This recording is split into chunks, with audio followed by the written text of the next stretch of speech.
ಬಹುಸಂಖ್ಯಾತರ ನೈತಿಕತೆಯನ್ನ ಎಲ್ಲರ ಮೇಲೆ ಹೇರಲಾಗದು. ಸುಪ್ರೀಂ ಸಲಿಂಗ ಲೈಂಗಿಕತೆ ಅಡ್ಡದಾರಿಯಲ್ಲ. ಸಮ್ಮತಿಯ ಸಲಿಂಗ ಲೈಂಗಿಕತೆಯ ಪರಿವರ್ತನೆಯೇ ಹೊರತು ಅಡ್ಡದಾರಿಯಲ್ಲ. ಸಲಿಂಗ ಲೈಂಗಿಕತೆಯನ್ನ ಅಪರಾಧ ಎಂದು ಪರಿಗಣಿಸುವ ಸೆಕ್ಷನ್ 377 ರ ಸಿಂಧುತ್ವವನ್ನ ಪರಿಶೀಲಿಸುವಾಗ ಸಂವಿಧಾನವನ್ನ ಆಧಾರವಾಗಿ ಇಟ್ಟುಕೊಳ್ಳಲಾಗುವುದು. ಬಹುಸಂಖ್ಯಾತರ ನೈತಿಕ ನಿಲುವುಗಳನ್ನ ಗಣನೆಗೆ ತೆಗೆದುಕೊಳ್ಳಲಾಗುವುದಿಲ್ಲ ಎಂದು ಸುಪ್ರೀಂ ಕೋರ್ಟ್ ಹೇಳಿದೆ. ಐಪಿಸಿಯ 377ನೇ ಸೆಕ್ಷನ್ ಅನ್ನ 1860ರಲ್ಲಿ ರಚಿಸಲಾಗಿದೆ. ಕೇಂದ್ರ ಮತ್ತು ರಾಜ್ಯ ಸರ್ಕಾರಗಳು ಈ ನಿಯಮವನ್ನ ಬದಲಾಯಿಸಿಲ್ಲ. ಆದರೆ ಸಂವಿಧಾನವು ನೀಡಿರುವ ಮೂಲಭೂತ ಹಕ್ಕುಗಳನ್ನ ಈ ನಿಯಮ ಉಲ್ಲಂಘಿಸಿದೆ ಎಂದು ಜನರು ದೂರು ನೀಡುವುದಕ್ಕೆ ಯಾವುದೇ ಅಡ್ಡಿ ಇಲ್ಲ ಎಂದು ಪೀಠ ಅಭಿಪ್ರಾಯಪಟ್ಟಿತು. ಸಮ್ಮತಿಯ ಸಲಿಂಗ ಕಾಮ ಅಪರಾಧ ಮುಕ್ತಗೊಂಡರೆ ಲೈಂಗಿಕ ಅಲ್ಪಸಂಖ್ಯಾತ ಸಮುದಾಯದ ಮೇಲಿನ ಕಳಂಕ ಮತ್ತು ಅವರನ್ನ ತಾರತಮ್ಯದಿಂದ ನೋಡುವ ಮನೋಭಾವ ತನ್ನಿಂದ ತಾನೇ ಬದಲಾಗುತ್ತದೆ ಎಂದು ಸುಪ್ರೀಂ ಕೋರ್ಟ್ ಅಭಿಪ್ರಾಯಪಟ್ಟಿದೆ. ಈ ಸಮುದಾಯವನ್ನ ತಾರತಮ್ಯದಿಂದ ನೋಡುವಂತಹ ವಾತಾವರಣವನ್ನ ಹಲವಾರು ವರ್ಷಗಳಿಂದ ಭಾರತದಲ್ಲಿ ಸೃಷ್ಟಿಸಲಾಗಿದೆ. ಈ ತಾರತಮ್ಯದ ಸಮುದಾಯದ ಜನರ ಮಾನಸಿಕ ಆರೋಗ್ಯದ ಮೇಲೆಯೂ ಪ್ರತಿಕೂಲ ಪರಿಣಾಮ ಬೀರಿದೆ ಎಂದು ಸಲಿಂಗಕಾಮವನ್ನ ಅಪರಾಧ ಮುಕ್ತಗೊಳಿಸುವುದಕ್ಕೆ ಸಂಬಂಧಿಸಿ ಅರ್ಜಿಗಳ ವಿಚಾರಣೆ ನಡೆಸುತ್ತಿರುವ ಸಂವಿಧಾನಿಕ ಪೀಠ ಹೇಳಿದೆ. ಕಾನೂನು ಹೋರಾಟ 2009ರಲ್ಲಿ ಸಲಿಂಗ ಲೈಂಗಿಕತೆಯನ್ನ ಅಪರಾಧ ಮುಕ್ತಗೊಳಿಸಿ ದೆಹಲಿ ಹೈಕೋರ್ಟ್ ತೀರ್ಪು ನೀಡಿತ್ತು. ಈ ತೀರ್ಪನ್ನ 2013ರಲ್ಲಿ ರದ್ದುಪಡಿಸಿದ ಸುಪ್ರೀಂ ಕೋರ್ಟ್ ಇದೇ ವಿಚಾರದಲ್ಲಿ ಸುಪ್ರೀಂ ಕೋರ್ಟ್ನಲ್ಲಿ ವಿಚಾರಣೆ ನಡೆಯುತ್ತದೆ. ಸೆಕ್ಷನ್ ವಿರುದ್ಧದ ವಾದ ಏನು? ಸಂವಿಧಾನದ 15ನೇ ವಿಧಿ, 14ನೇ ವಿಧಿ, 19ನೇ ವಿಧಿಯ ಉಲ್ಲಂಘನೆ.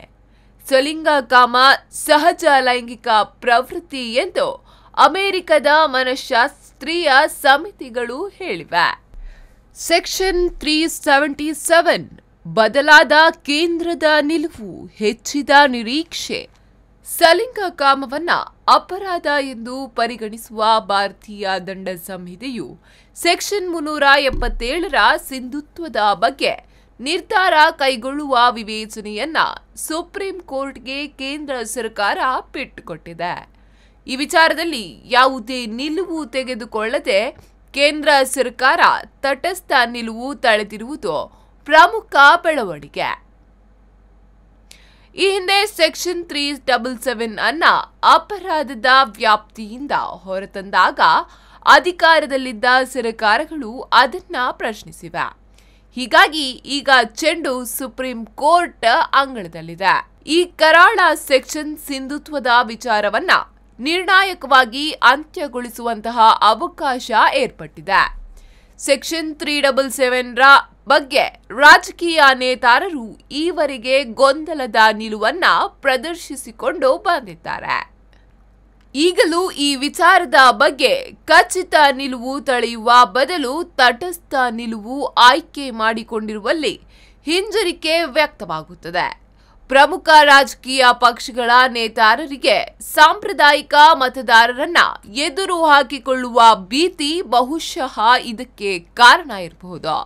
ಆದರೆ ಸಲಿಂಗ ಕಾಮವನ್ನ ಅಪರಾಧ ವ್ಯಾಖ್ಯೆಗೆ ಮರಳಿ ತರದಂತಹ ಸುಪ್ರೀಂ ಕೋರ್ಟ್ನ 2013ನೇ ತೀರ್ಪಿನ ಬಗ್ಗೆ ಕಾಂಗ್ರೆಸ್ ಪಕ್ಷದ ನಾಯಕಿ ಸೋನಿಯಾ ಗಾಂಧಿ ಹಾಗೂ ಬಿಜೆಪಿ ನಾಯಕ ಅರುಣ್ ಜೇಟ್ಲಿ ಅಂತಹವರು ಟೀಕಿಸಿದ್ದಾರೆ.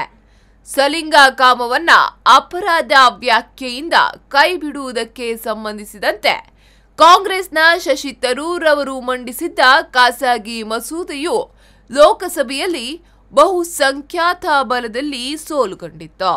ಸಲಿಂಗ ಕಾಮ ಅನೈಸರ್ಗಿಕ ಎಂದು ಬಿಜೆಪಿಯ ರಾಜನಾಥ್ ಸಿಂಗ್ ಹಾಗೂ ಕಾಂಗ್ರೆಸ್ನ ಗುಲಾಂ ನಬಿ ಆಜಾದ್ ವಾದಿಸಿದ್ದೂ ಇದೆ.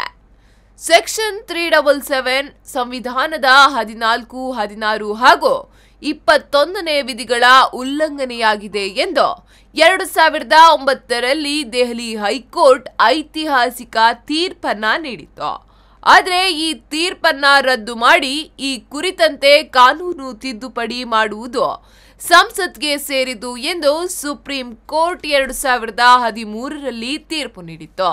ಆದರೆ ಈಗ ಸರ್ಕಾರ ಇದನ್ನ ಸುಪ್ರೀಂ ಕೋರ್ಟ್ ವಿವೇಚನೆಗೆ ಬಿಟ್ಟು ಬಿಟ್ಟಿದೆ. ಖಾಸಗಿತನದ ಹಕ್ಕು ಸಂವಿಧಾನ ನೀಡಿರುವ ಮೂಲಭೂತ ಹಕ್ಕು ಎಂದು ಸುಪ್ರೀಂ ಕೋರ್ಟ್ ಕಳೆದ ವರ್ಷ ತೀರ್ಪು ನೀಡಿದೆ. ಲೈಂಗಿಕತೆಯು ಖಾಸಗಿ ವಿಚಾರವಾಗಿದ್ದರಿಂದ ಸೆಕ್ಷನ್ 377 ಸಹಜವಾಗಿಯೇ ಅರ್ಥಹೀನವಾಗುತ್ತದೆ. ಲೈಂಗಿಕತೆ ಎಂಬುದು ಖಾಸಗಿತನದ ಅಗತ್ಯ ಅಂಶ. ಲೈಂಗಿಕತೆ ಆಧಾರದ ಮೇಲೆ ವ್ಯಕ್ತಿಯ ವಿರುದ್ಧ ತಾರತಮ್ಯ ಮಾಡುವುದು ವ್ಯಕ್ತಿಯ ಘನತೆಗೆ ಧಕ್ಕೆ ತರುವಂತಹದ್ದು ಎಂದು ಆ ತೀರ್ಪಿನಲ್ಲಿ ನ್ಯಾಯಮೂರ್ತಿ ಚಂದ್ರಚೂಡ್ ಅವರು ಬರೆದಿದ್ರು. ಭಾರತೀಯ ದಂಡ ಸಂಹಿತೆಯನ್ನ ನಮಗೆ ನೀಡಿದ ಬ್ರಿಟಿಷರ ನಾಡಲ್ಲೇ ಸಲಿಂಗಕಾಮ ಅಪರಾಧವಾಗಿ ಉಳಿದಿಲ್ಲ ಎಂಬುದನ್ನ ನಾವು ಗಮನಿಸಬೇಕು. ಭಾರತೀಯ ಪುರಾತನ ಸಮಾಜದಲ್ಲಿ ಸಲಿಂಗಕಾಮ ಇತ್ತು ಎಂಬುದನ್ನ ಪುರಾತನ ದೇವಾಲಯಗಳಿರುವ ಶಿಲ್ಪಗಳು ಸಾರಿ ಹೇಳುತ್ತಿವೆ. ಆದರೆ ಭಾರತ ಈಗಲೂ ವಿಕ್ಟೋರಿಯನ್ ಕಾಲದ ನೀತಿ ಸಂಹಿತೆಗಳಿಗೆ ಜೋತು ಬಿದ್ದಿರುವುದು ವಿಪರ್ಯಾಸ. 158 ವರ್ಷಗಳು ಹಳೆಯದಾದ ಸವಕಲಾದ ಕಾನೂನನ್ನ ರದ್ದುಪಡಿಸಲು ಈಗ ಸಕಾಲ. ಬದಲಾಗುತ್ತಿರುವ ಕಾಲಕ್ಕೆ ತಕ್ಕಂತೆ ನ್ಯಾಯಶಾಸ್ತ್ರದ ಪರಿಕಲ್ಪನೆಗಳು ಬದಲಾಗಬೇಕು. ಸೆಕ್ಷನ್ 377 ರದ್ದಾದ್ರೆ ಲೈಂಗಿಕ ಅಲ್ಪಸಂಖ್ಯಾತ ಸಮುದಾಯದ ವಿರುದ್ಧ ಸಮಾಜದಲ್ಲಿ ಇರುವ ಅಸ್ಪೃಶ್ಯತಾ ಭಾವವು ದೂರವಾಗುತ್ತದೆ ಎಂದು ಈ ವಿಚಾರದ ವಿಚಾರಣೆ ನಡೆಸುತ್ತಿರುವ ಸುಪ್ರೀಂ ಕೋರ್ಟ್ ಪೀಠ ಅಭಿಪ್ರಾಯ ಪಟ್ಟಿರುವುದು ಸ್ವಾಗತಾರ್ಹ.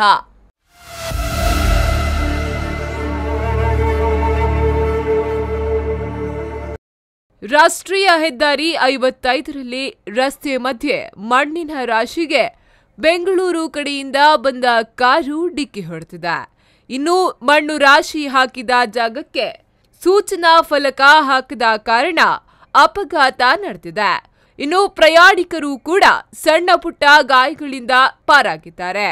ಇನೋವಾ ಕಾರಿನ ಮುಂಭಾಗ ಸಂಪೂರ್ಣ ನುಚ್ಚುಗುಚ್ಚಾಗಿತ್ತು. ಬೆಳಗ್ಗೆ 4 ಗಂಟೆ ಸುಮಾರಿಗೆ ಈ ಘಟನೆ ನಡೆದಿದೆ. ಇನ್ನು ಸ್ಥಳೀಯ ಸಮಾಜ ಸೇವಕ ರಜೀಕುಳ್ಳಾಲ್ ನೇತೃತ್ವದ ತಂಡದ ಸಹಾಯದಿಂದ ಕಾರನ್ನ ಲಾರಿಗೆ ತುಂಬಿಸಿ ಕಳಿಸಲಾಯಿತು. ಇನ್ನು ಈ ಒಂದು ಘಟನೆ ಕಲ್ಲಾಪುವಿನ ಯೂನಿಟಿ ಹಾಲ್ ಬಳಿ ನಡೆದಿದೆ. ಹೈವೇ ಅಧಿಕಾರಿಗಳ ನಿರ್ಲಕ್ಷ್ಯದಿಂದ ಈ ಭಾಗದಲ್ಲಿ ನಿರಂತರ ಅಪಘಾತಗಳು ನಡೆಯುತ್ತಿದೆ ಎಂಬುದು ಸ್ಥಳೀಯರ ಆಕ್ರೋಶ.